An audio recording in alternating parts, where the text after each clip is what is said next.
आप इंडिया के पक्ष में है कि भारत के पक्ष में, इस देश के नाम को लेकर सर? इंडिया तो अंग्रेजी शब्द है, अंग्रेजियत गई, अंग्रेज लोग गए, तो अंग्रेजियत को जाना चाहिए। और हम कहना चाहते हैं कि अंग्रेजी शब्द को हम लोगों को अपने दिल से हटा देना चाहिए। इंडिया का मतलब भारत, तो भारत ही प्रमुख चीज़ है। इंडिया शब्द तो अंग्रेजी शब्द है, कभी भी उसको हटाया जाना चाहिए। आपकी पार्टी का भी नाम बदल सकता है सर, हिंदुस्तानी अवाम मोर्चा सेक्युलर, ये फिर इंग्लिश में है। कोई भी पॉलिटिकल पार्टी का नाम देश के नाम पर नहीं होना चाहिए। अपने शिक्षा विभाग से एक सेक्रेटरी पत्र लिखता है और चांसलर के अधिकारों को चुनौती देता है, पूछते हैं कि आपकी ऑटोनॉमी क्या है। उनको ऐसे साहस कैसे हुआ, किसके कारण ऐसे साहस हुआ? ये बात बहुत गलत है। शिक्षा विभाग के सचिव का क्या हैसियत है? अगर आप बात बोलते हैं राजभवन के बारे में, अगर कोई आदमी कोर्ट में चला जाएगा, अगर इस पर कोई बातें होगी तो उस समय फिर क्या हो सकता है? शिक्षक दिवस पर पटना यूनिवर्सिटी में राज्यपाल महोदय राजेंद्र आर्लेकर बोल रहे थे कि शिक्षा विभाग का एक सचिव है, वो हमको चिट्ठी लिख के बोलता है कि आपकी हैसियत क्या है, मतलब आपकी ऑटोनॉमी क्या है। और अभी वन नेशन वन इलेक्शन मामला चल रहा है, इन दोनों मुद्दे पे बात करेंगे। जीतन राम मांझी साहब हिंदुस्तानी अवाम मोर्चा सेकुलर के संरक्षक हैं और पूर्व मुख्यमंत्री हैं बिहार के। सर, एक मामला अभी चल रहा है शिक्षकों को लेके, शिक्षा को लेके, शिक्षा मंत्री को लेके और के पाठक को लेके, उस पर क्या कहेंगे? जिस तरह का बयान आया है राज्यपाल महोदय का। अपने शिक्षा विभाग से एक सेक्रेटरी पत्र लिखता है और चांसलर के अधिकारों को चुनौती देता है। क्या आवश्यकता होती है? अपने विश्वविद्यालय के कुलाधिपति जो होते हैं उनको पूछते हैं कि आपकी ऑटोनॉमी क्या है। क्यों भाई, ऑटोनॉमी से आपको क्या दिक्कत हो रही है? शिक्षा के एक सचिव यहां पत्र लिखते हैं, उनको ऐसे साहस कैसे हुआ, किसके कारण ऐसे साहस हुआ? जो विश्वविद्यालय के कुलाधिपतियों को इतना सम्मान करते हैं, वो विश्वविद्यालय के कुलपति हो, उसके अध्यापक हो, उनका कितना सम्मान करेंगे? कैसे करेंगे सम्मान? कोई भी आदमी हो अपने सीमा का अतिक्रमण करता है तो निश्चित रूप में माना जाता है कि वो कहीं गलत रास्ते पर जा रहा है। आज तक परंपरा रही है, देश या राज्य कोई भी हो परंपरा और नीतियों से चलता है। तो परंपरा ये रही है कि जहाँ तक उच्च शिक्षा का सवाल है वहाँ पर हमारे राजभवन की बात चलती है, सुपरमेसी होती है।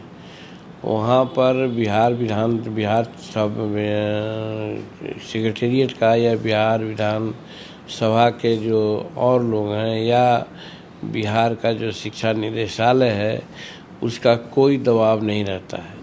ये अलग बात है कि कह सकते हैं कि हाँ साहब, हम शिक्षा विभाग को भी पैसा देते हैं और शिक्षा विभाग के पैसा से ही यूनिवर्सिटी के काम धाम चलते हैं, तो वो तो अलग बात है। पहले का बना हुआ चीज़ है, वो कोई किसी को मर्जी नहीं दिखलाता है, सब काम बटा हुआ है। तो जो यूनिवर्सिटी का ऑटोनॉमी है और राज्यपाल का जो ऑटोनॉमी है उस पर किसी प्रकार का हस्तक्षेप नहीं होना चाहिए। और ख़ास करके अब मैं मानता हूँ कि आज तक ये प्रश्न क्यों नहीं किसी ने उठाया। इसके पहले भी लोग आए थे, लेकिन इधर शेड्यूल कास्ट के होने के नाते राजेंद्र आर्लेकर साहब जो हैं वो बहुत ज़्यादा काम भी कर रहे हैं, शो कर रहे हैं। राज गवर्नर का जो काम होता है उसको दिखला रहे हैं। अब ये सब काम लगता है कि कुछ ब्यूरोक्रेट्स हैं उनको ठीक नहीं महसूस होता है, तब उन्हीं पर उन्होंने छापा मारा और मार करके ये सारी बातों करते हैं। ये बात बहुत गलत है। शिक्षा विभाग के सचिव का क्या हैसियत है जो राजभवन के किसी भी कार्यक्रम के बारे में वो हस्तक्षेप करे? मैं मानता हूँ कि अभी सब बहुत सा ऐसा काम है जो सेक्रेटरी कर रहे हैं, उससे गुणात्मक सुधार होने की संभावना है। लेकिन एक शिक्षा समाज को या राजभवन को, दोनों को आप आड़े हाथ ले करके अब चलिएगा तो दोनों अगर बिगड़ जाएंगे तो राज्य का एक तरह से बहुत सर्वनाश होगा। तो वैसी परिस्थिति में के पाठक जी को संतुलन बना करके चलना चाहिए। और आज हुआ ना, जब उन्होंने सभी छुट्टियों को रद्द करने की बात की थी, 11 छुट्टी रद्द कर दिए थे, आज क्या हुआ, कोर्ट ने क्या कहा, सभी छुट्टियां बहाल हो गई। तो कम से कम इतना तो समझना चाहिए, ठेस लगना चाहिए के पाठक जी को कि आप ही सार्वभौम नहीं हैं, यहाँ जुडिशरी भी है।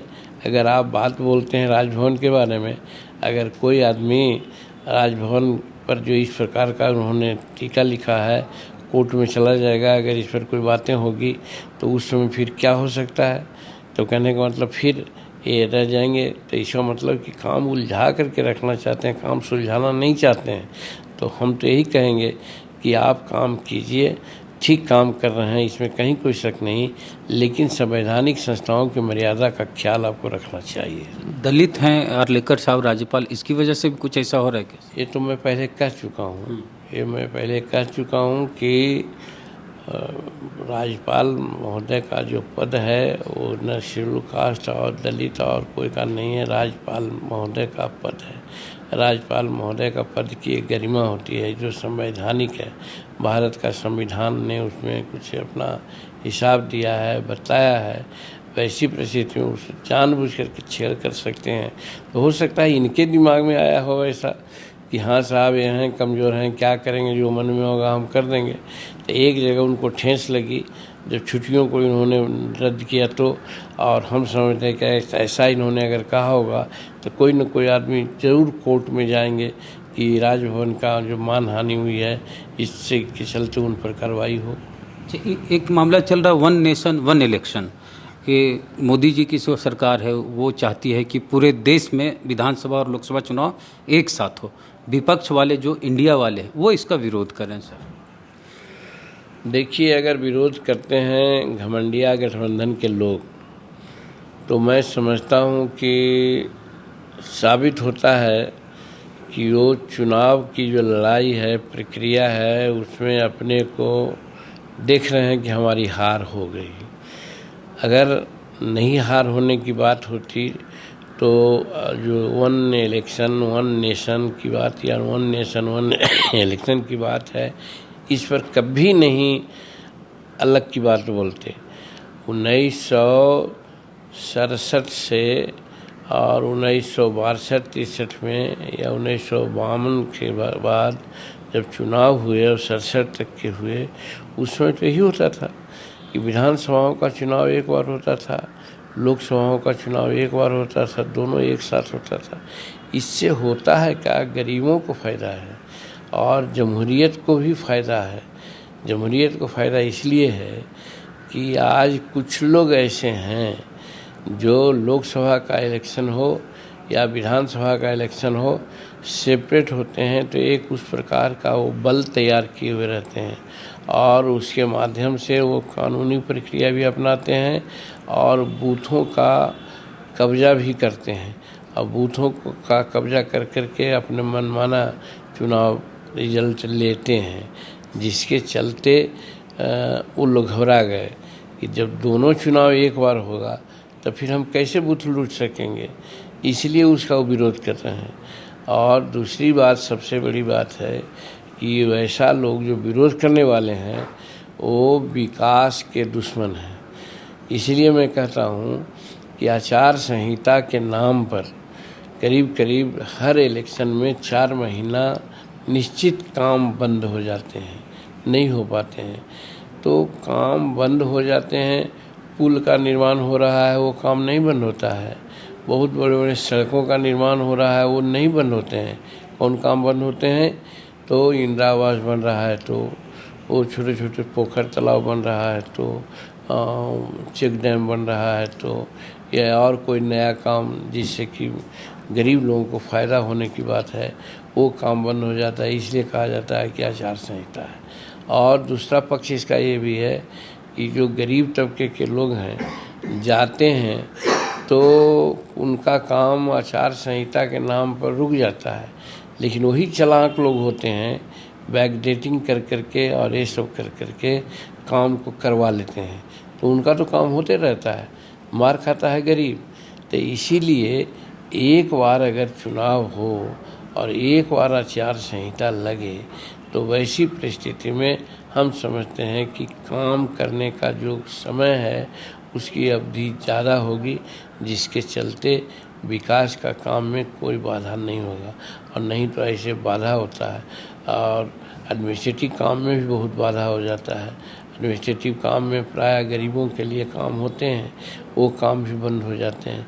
तो सारा काम ठप हो जाए, एक साल में 6 महीना आचार संहिता रहे, तो इसका मतलब है कि जो घमंडिया गठबंधन के लोग हैं, वो सामंतवादी विचार के लोग हैं, वो नहीं चाहते हैं कि गरीबों का काम हो और वो नहीं चाहते हैं कि इलेक्शन इतना टफ हो जाए कि जो उनके बस से बाहर हो जाए, क्योंकि वो रद्द करना चाहते हैं, चुनाव को कंट्रोल करना चाहते हैं, बूथ को मैनेज करते हैं, इसके लिए वैसा वो कर रहे हैं। तो इसीलिए ये सरकार की पहल सराहनीय है, हम सराहना करते हैं। और उदाहरण रह चुका है, 52 से लेकर 67 तक के एक देश और एक इलेक्शन हुआ है। तो वैसी परिस्थिति में भारत सरकार अगर इसका इंट्रोडक्शन कर रही है तो बहुत सराहनीय काम कर रही है। इससे गरीबों को फायदा ही होगा, कार्य हित में है, देश हित में है। अगर बीच में कहीं की सरकार गिर गई तो वैसे परिस्थिति में फिर अगली जो सरकार बनेगी तो बीच में ही होगा पूरा चुनाव, तो वो 5 साल नहीं चल पाएगा सर। नहीं, अगर वैसा होता है तो उसका भी नियम है कि 6 महीना राष्ट्रपति शासन होता है। 6 महीना के बाद भी अगर नहीं होता है तो महीना 10 रोज 5 रोज आगे पीछे कर करके फिर पुनः लगाया जाता है। 3-3 साल तक राष्ट्रपति शासन हुआ है और सरकार चलती है, तो सरकार के काम में बाधा कहाँ है। और सरकार गिरने का जहाँ तक सवाल है, सरकार तुरंत गिर कैसे जाएगी। चुनाव में अभी ठीक ढंग से अगर चुनाव होगा तो कोई भी पार्टी की बात होगी, मेजॉरिटी की सरकार लेकर के आएगी। हैंग विधानसभा या हैंग पार्लियामेंट नहीं हो सकता है। और हैंग पार्लियामेंट हो और हैंग विधानसभा अगर होता है तो उस समय परिस्थिति आएगी तो उसको भी इसी रूप में लिया जाएगा कि उसका भी चुनाव, जब चुनाव का जो समय ड्यू हो उसी समय चुनाव करा जाएगा। और बीच में संभवतः जो ऐसा रहा है प्रेसिडेंट कि राष्ट्रपति शासन लगा करके भी काम हो सकता है। मामला चल रहा है इंडिया और भारत का सर, तो भारत नाम रखने की बात हो रही कि इंडिया। अब ने वीरेंद्र सहवाग भी इस तरह का स्टेटमेंट दिए हैं जो क्रिकेटर हैं कि भारत ही हो, अगर बार इंडिया अगर खेलने जाए तो इंडिया नहीं लिखा हो, जर्सी पे भारत लिखा हो। बीजेपी इस पक्ष में है कि देश का नाम भारत हो, इंडिया नहीं। अब ये सब मामला तब से शुरू हुआ जबकि एयरलाइंस का नाम इंडिया हुआ, विपक्षी एकता का। तो आप इंडिया के पक्ष में है कि भारत के पक्ष में इस देश के नाम को लेकर सर, पॉलिटिकल पार्टी एयरलाइंस को नहीं? देखिए, ये एक घटनाक्रम है और सही बात है कि कोई भी बातें जो सामने डिस्कशन के लिए आती हैं तो कहीं न कहीं कोई घटनाएं घटती हैं उसके बाद है। कोई भी पॉलिटिकल पार्टी का नाम देश के नाम पर नहीं होना चाहिए। ये घमंडिया गठबंधन के लोग ने कोशिश किया कि हम देश के नाम पर ही अपना गठबंधन का नाम रखें। तो वैसी परिस्थिति में अगर भारत सरकार या देश के प्रबुद्ध नागरिक एक कहते हैं, भारत का संविधान लिखा हुआ होता है, इंडिया का संविधान नहीं लिखा होता है।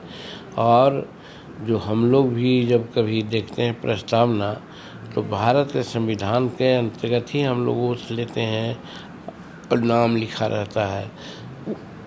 आज हम लोग भारत का वासी हैं, बहुत से गाने हैं, बहुत से लोग इस पर नाच उठाते हैं, झंडा लेकर चलते हैं। और इंडिया तो अंग्रेजी शब्द है, अंग्रेजियत गई, अंग्रेज लोग गए, तो अंग्रेजियत को जाना चाहिए। अब उसको ढो करके हम कितना चलते रहें, अगर चलते रहे हैं तो उसको मिटाना चाहिए। अगर इस तरह से हिंदी को प्रतिस्थापित करने का काम अगर नरेंद्र मोदी जी और संविधान एनडीए की सरकार कर रही है तो हम समझते हैं सराहनीय है और इसके लिए हम उनको धन्यवाद देते हैं। और हम कहना चाहते हैं कि अंग्रेजी शब्द को हम लोगों को अपने दिल से हटा देना चाहिए। और उसका एक कारण है, पाकिस्तान का नाम कोई दूसरा भी हो सकता है क्या? चीन दूसरा कोई नाम रख सकता है क्या? रशिया रख सकता है?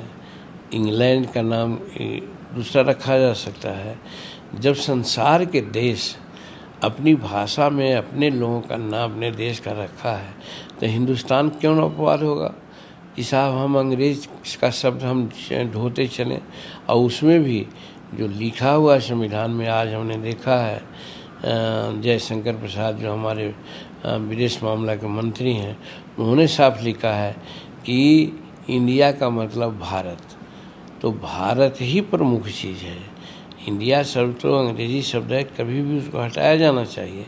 तो जब हमारे साथ बहुत सी ऐसी गलत या संकुचित शब्द आते रहे हैं तो उसको परिमार्जित करने में क्या फ़ायदा है, कि क्या घाटा है, सो मैं कहना चाहता हूँ। पूरा विवाद तो तभी हुआ सर। ऐसे तो यूनाइटेड अरब अमीरात इंग्लिश में भी है, जबकि मुस्लिम कंट्री है, तो इंडिया रहने से प्रॉब्लम क्या है? तो मोदी जी ही बोले कि क्या कई ऐसे योजनाओं का नाम मोदी जी इंडिया के नाम से रखे, मेक इन इंडिया और बाकी चीज़ें, तो उससे क्या हो रह गया है, हो गया है, चल गया है। मेक इन इंडिया है तो मेक इन इंडिया नहीं करके मेक इन भारत कहा जा सकता है या कहा जाएगा।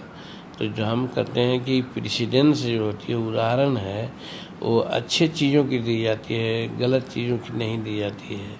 और अरब अमीरात की बात जो आप कहते हैं, तो अरब अमीरात का क्या स्टेचर है, आज हिंदुस्तान का क्या स्टेचर है? हिंदुस्तान आज जगत गुरु होने की स्थिति में है। साइंस का सवाल हो, विज्ञान का सवाल हो, लीडरशिप का सवाल हो, आज G20 का यहाँ पर बैठक हो रही है और उसका सदारत कर रहे हैं नरेंद्र भाई मोदी जी। ये सब गौरव की बात है।